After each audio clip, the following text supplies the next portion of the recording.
ഇത് ബെയ്ജിങ്ങിലെ ഒളിമ്പിക് സ്റ്റേഡിയമാണ്. 2008 ചൈനയിലെ ബെയ്ജിങ്ങിലാണ് ഒളിമ്പിക്സ് നടന്നത്. ആ സ്റ്റേഡിയം ആണ് കാണുന്നത്. ഈ സ്ഥലത്തിന് മൊത്തത്തിൽ പറയപ്പെടുന്ന ഒളിമ്പിക്സ് വില്ലേജ് എന്നാണ്. വളരെ ദൂരത്തിൽ കാണാം. നമ്മുടെ അതിൻ്റെ മുൻവശമാണ് ഞാൻ നിൽക്കുന്നത്. Olympic stadium, Beijing Olympic stadium.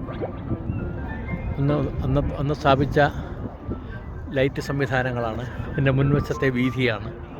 വളരെ വീതിയേറിയ വഴിയാണ്. നന്നായിട്ടാണ് പരിപാലിച്ചിരിക്കുന്നത്. ഇതൊരു ടൂറിസം സ്പോട്ടാണ്, ഡെസ്റ്റിനേഷനാണ്. അതിൻ്റെ ഒളിമ്പിക്സ് ദീപശിഖ സ്ഥാപിക്കുന്നതിന് വേണ്ടി അതിൻ്റെ വളരെ മുമ്പിലായി കാണാം ഒളിമ്പിക്സിൻ്റെ ദീപശിഖ സ്ഥാപിച്ച സ്ഥലമാണ്. വളരെ ദൂരെ കാണാം. അതിൻ്റെ മുകളിലായിട്ട് ഒളിമ്പിക്സിൻ്റെ എംബ്ലവും കാണാം. നേരെ കാണാം. ഈ കാണുന്ന ടവറുണ്ട്. ആ ടവറിൽ ഒളിമ്പിക്സിൻ്റെ എംബ്ലം കാണാം. ഒളിമ്പിക് സ്റ്റേഡിയം ഇപ്പോൾ ഇവരോട് അടച്ചിട്ടിരിക്കുകയാണ്. ഈ ഭാഗത്തിന് മൊത്തത്തിൽ ഒളിമ്പിക്സ് വില്ലേജ് എന്നറിയപ്പെടുമെന്ന് നേരത്തെ പറഞ്ഞു കഴിഞ്ഞു. ഏതാണ്ട് ഒരു ഓവൽ ഷേപ്പിലാണ് ഈ സ്റ്റേഡിയം നിർമ്മിച്ചിരിക്കുന്നത്.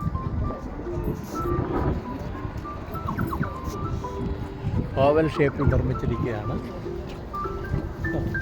നടക്കണം, വളരെ കൂടുതൽ നടന്നാലേ ഇതൊക്കെ കാണാനൊക്കെ ഉള്ളൂ. കാരണം ഇതിൻ്റെ മുമ്പിൽ ഒരു ഒളിമ്പിക്സ് ഒരു സിറ്റി എന്ന് പറഞ്ഞുകൊണ്ട് ഇവർ ബെയ്ജിങ് ടൂറിസം പ്രൊമോഷന് വേണ്ടി ചെയ്തു വെച്ചിട്ടുണ്ട്. റെസ്റ്റോറൻറ്റ്സ്, സുവനീർ ഷോപ്സുകൾ, അങ്ങനെയുള്ള സംഭവങ്ങൾ, കാര്യങ്ങളൊക്കെ കാണാം.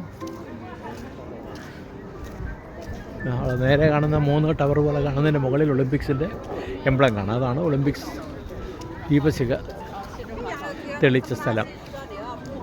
ഈ ടവറിൻ്റെ മുകളിലും കാണാം ഒളിമ്പിക്സിൻ്റെ ഇത്. ഒളിമ്പിക്സ് വില്ലേജ്, ഒളിമ്പിക്സ് ഗ്രാമം, ബെയ്ജിങ്ങിലെ ഒളിമ്പിക്സ് കാഴ്ചകളാണ്. വാഹനം പാർക്ക് ചെയ്തിരിക്കാൻ വളരെ ദൂരെയാണ്. അത്ര ദൂരം ഇനി നടന്നു പോകാൻ മാത്രമേ കാണാനൊക്കെ ഉള്ളൂ. അങ്ങോട്ട് പോകണം. വളരെ വൃത്തിയായിട്ടാണ് ഇവിടെ എല്ലാം പരിപാലിക്കുന്നത്. പിന്നെ പബ്ലിക് അവയർനെസ് വളരെ കൂടുതലാണ്, ശുചിത്വം കൂടുതലാണ്. മനോഹരമായിട്ട് പരിപാലിച്ചിരിക്കുന്ന ബെയ്ജിങ് ഒളിമ്പിക്സ് സ്റ്റേഡിയം.